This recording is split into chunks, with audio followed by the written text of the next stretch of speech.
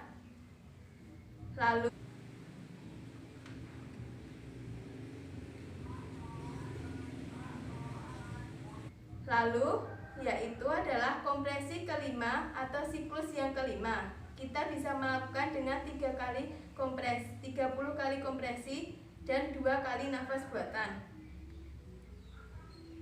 1, 2, 3, 4, 5, 6, 7, 8, 9, 1. 1, 2, 3, 4, 5, 6, 7, 8, 9, 2. 1, 2, 3, 4, 5, 6, 7, 8, 9, 5.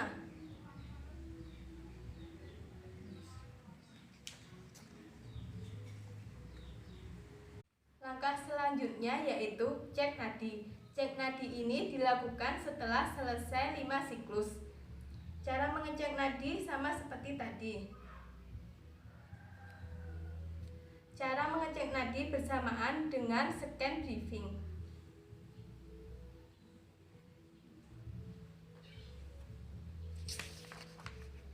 Jika nadi tidak ada, kita dapat melakukan kompresi lagi.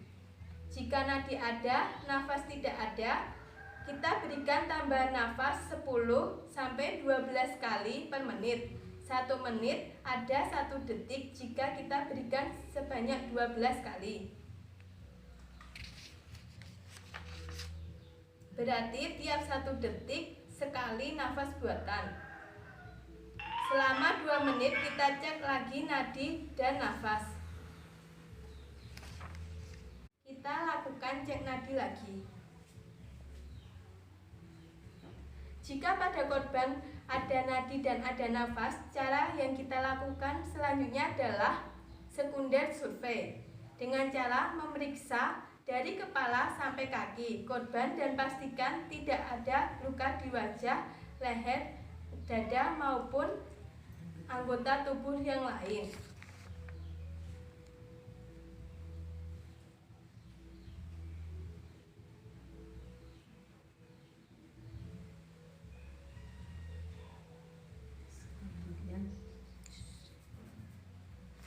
Langkah selanjutnya adalah kita berikan posisi miring mantap pada korban.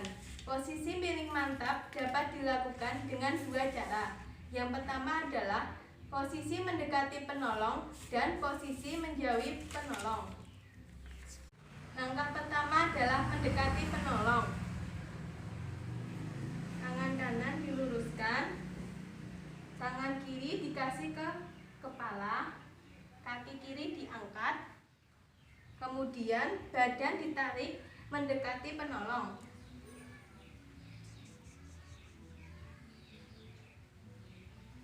Kepala kita. Lalu kaki kita tarik hingga membentuk 90 derajat. Langkah kedua adalah posisi menjauhi penolong. Tangan kiri kita luruskan ke samping. Tangan kanan ditekuk di samping kepala, kaki kanan ditekuk, badan digeser menjauhi penolong.